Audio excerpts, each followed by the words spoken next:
जय श्रीराम हर हर महादेव। आज विषय अत्यंत पवित्र आउ महत्वपूर्ण अटे। भिडियोटी को शेष पर्यंत निश्चय देखंतु, बेले आपण जानि परिबे आज वीडियो काहेकि एते गुरुत्वपूर्ण अटे। आउ दयाकरी समस्त सनातनी शिवभक्त मानकु निवेदन, आज भिडियोटी समग्र ओडिशार प्रत्येक घरे घरे प्रत्येक सनातनी शिवभक्तों पाखरे पहुंचवा अत्यंत आवश्यक अटे। तार कारण कौन जानिया पाई आपण निश्चय ही भिडियोटी को शेष पर्यंत देखंतु। आउ कमेंट माध्यम रे आपनकर मतामत अवश्य रखंतु, किबा आपनकर जदि किछि प्रश्न रहुछि एई विषय रे, विशेष करके आज ही विषय रे, किबा एई भली विभिन्न प्रकार आध्यात्मिकता चेतनापूर्ण विषय रे, किबा कौन सी प्रकार सनातन धर्म सनातन हिंदू धर्म संबंधी किसी भी प्रश्न महत्वपूर्ण प्रश्न जदि आपन मन में रहुछि ताले निश्चय पचारंतु। एवं आज विषय रे कौन मतामत आप निश्चय रखंतु। आज विषय अत्यंत महत्वपूर्ण और पवित्र अटे, कारण ओडिशार अनेक लोक ओडिशार अनेक सनातनी शिवभक्त मानक मध्य यही संदेह रही प्रश्न रही जे वास्तव में क्यों माने रुद्राक्ष धारण करवा उचित, प्रकृत में क्यों माने रुद्राक्ष धारण करिवार अधिकारी अटंती, किंतु अनेक लोक एथि वंचित अछंती आ जानि नाहांती। विभिन्न प्रकार भ्रमात्मक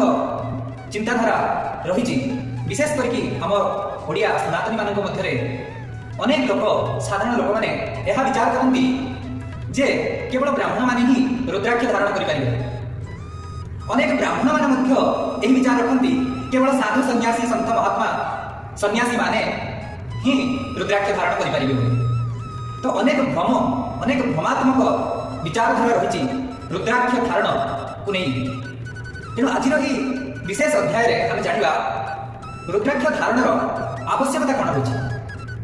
आउ क्यों माने रुद्राक्ष धारण करें, आउ कहीं रुद्राक्ष धारण करने उचित। प्रथम कथा हूँ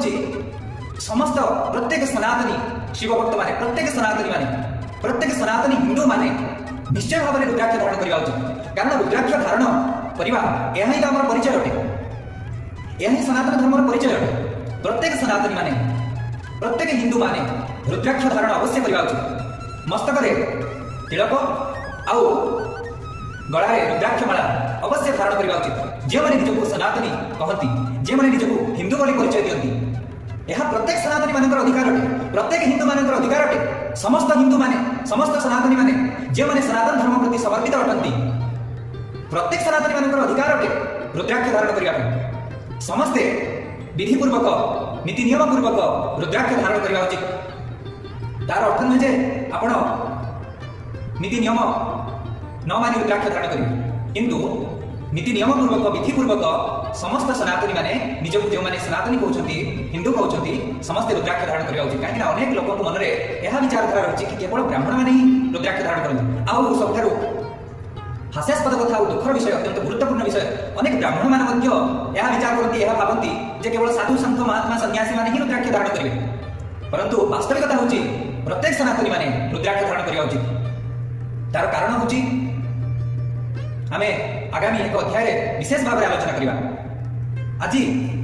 आम पाखरे किंतु आउ गोटे कथा रहउची जे ओरिजिनल रुद्राक्ष कोठु मिले, काहे ना आजिकल वर्तमान समय रे जो माने चाहूबे जंती रुद्राक्ष धारण करिया पई, किंतु तांको मन रे एही प्रश्न रही पारे कि हमर इच्छा अछि, हमर श्रद्धा अछि कि आमे भी चाहूछु कि रुद्राक्ष धारण करिया पई, किंतु एहर विधि कोन, एहर नीति नियम कोन, एही विषय रे आमे विशेष करके आगामी अध्याय रे विशेष अध्याय रे आलोचना करबा। रुद्राक्ष धारण नीति नियम विधि कौन रही, विधि पूर्वक रुद्राक्ष धारण करवा उचित, नियम पूर्वक ए विषय में आ गोटे अध्याय आलोचना करबा। किंतु आज विषय होची जे क्यों माने रुद्राक्ष धारण करवा उचित। आ जदि वास्तविकता होची कि प्रत्येक सनातनी हिंदू माने रुद्राक्ष धारण करवा आवश्यक अटे, ताहले भी एठी गोटे प्रश्न आसीबो कि आजिका एही समय रे आज एही जो मिलावट जुग रे सब जिनस आजिकली डुप्लिकेट, प्रत्येक जिनस आजिकली डुप्लिकेट, प्रत्येक जिनस मिलावट करा जाउछि, घोटाला करा जाउछि। आज एही मिलावट समय रे ओरिजिनल नेपाली रुद्राक्ष कोठ मिले, यह मध्य अनेक लोक मन रे प्रश्न रही है। स्वाभाविक आज समय विशेष करके जब देखा आम ओडिशा रे ओरिजिनल रुद्राक्ष मिलवा भारी कष्ट। ओरिजिनल जोटा कि नेपाली रुद्राक्ष जहाँ आपन सम्मुख रे अच्छी आम प्रथमे टिके देखि नबा, तापर आम आलोचना करबा से विषय। देखंतु ये होची ओरिजिनल रुद्राक्ष, ओरिजिनल नेपाली रुद्राक्ष अटे। आउ यह होची अत्यंत मूल्यवान गुणवत्तायुक्त रुद्राक्ष अटे, अर्थात प्रीमियम क्वालिटी स्पष्ट भाव में देखो आप जानवे केमी ओरिजिनल रुद्राक्ष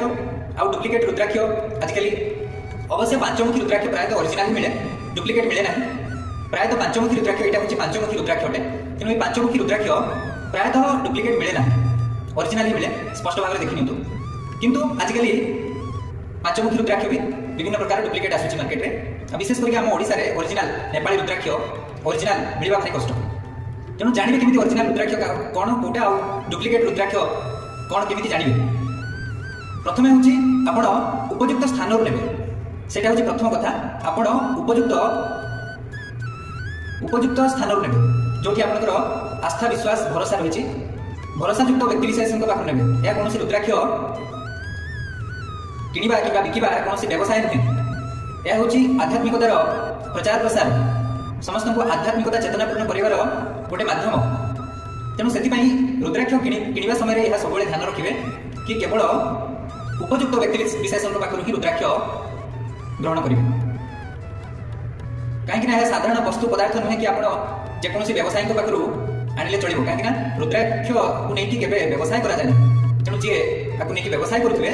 सी ए डुप्लिकेट करवाटा बहुत साधारण कथा जदि आप सेमती लोक पाखु आने जी कि मैंने आपको नहीं व्यवसाय करुवे कहीं रुद्राक्ष कौन व्यवसाय जिन नुहे बेपार कर जिन नुहे यह हूँ गोटे पवित्र जिनस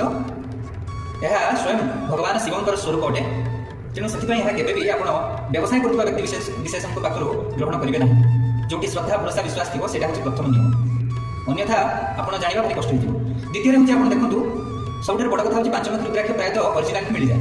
किंतु खाली ओरिजिनल हेल्ले हम ना क्वालिटी भी होगा दरकार खंडित रुद्राक्ष हेल्ले हम ना यह देखो कौन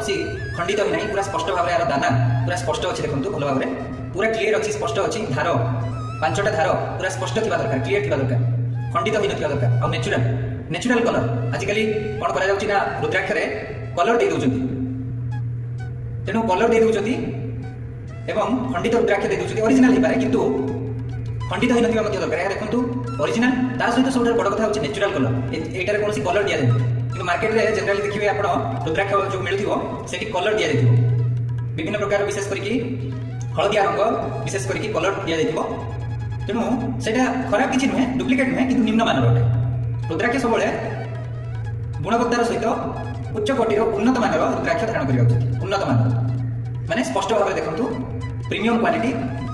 यार जो दाना गुड़िक देखो स्पष्ट भाव में धार अच्छी पूरा प्रीमियम क्वालिटी सुंदर क्वालिटी पूरा सुंदर क्वालिटी देखो ओरिजिनल पूरा नेपाल आसी ओरिजिनल नेपाली रुद्राक्ष आपण निजे जदि जाकि नेपाल को आनीपारे से सबुठ भल कथा आदि आप नेपाल जाकि आनीपार ताहले जहाँ पाखे रुद्राक्ष थी नेपाल ओरिजिनल रुद्राक्ष थी एवं जो व्यक्ति विशेष यह नहीं बेपार करुवे बिजनेस करुवे पाखु ही आप रुद्राक्ष ग्रहण कले से भल सब उन्नत मानर कहीं ना जी बेपार उद्देश्य करेंगे सी कौन करेंगे मिलावट भी करेंगे से क्वालिटी खराब भी करेंगे कहीं बिजनेस उद्देश्य कर तेणु से देखिए आप जे यहाँ कौन बेपार उद्देश्य रखुनथे पाखु ग्रहण करेंगे देने आपको ओरिजिनल रुद्राक्ष मिल पार उन्नत मानर खाली ओरिजिनल हेनी ओरिजिनल तो प्राय पांचमुखी मिल जाए किंतु उन्नत मानर भी होगा दरकार क्वालिटी प्रीमियम क्वालिटी देखो यहाँ जमी प्रीमियम क्वालिटी पूरा स्पष्ट धार अच्छी दाना गुड़िक स्पष्ट भाव में देखा आ बहुत क्वालिटी बहुत सुंदर क्वालिटी देखा पिंधिले आपको गोटे बहुत पवित्रता फील हम अनुभव हम बहुत पवित्र अनुभव हम।